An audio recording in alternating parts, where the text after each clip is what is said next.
The music we listen to on the bus tends to be upbeat, fast, quick music that gets the adrenaline going, so you feel pumped up for the game. So probably dance music. I don't have a ritual really, but sometimes when you try something and you go on the game and you score, you think about it and you're like, okay, last game I did that and I scored, so I'm gonna do the same. But sometimes it doesn't work that way. I don't ever shave on match day. I don't know why, it's just kind of worked out like that. And for some reason I have to put my left shin guard on before my right, but that's about all. I listen to gospel music in the dressing room, even on our way to the game in the bus.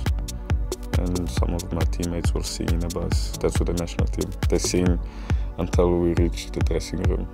And they'll carry on in the dressing room. I just listen to my iPod gospel music. And when I put on my boots, I first take my boots, then I say a small prayer and then put them on. Me personally, I just start from my legs, put the socks on, and my boot, and my stretch and my pant.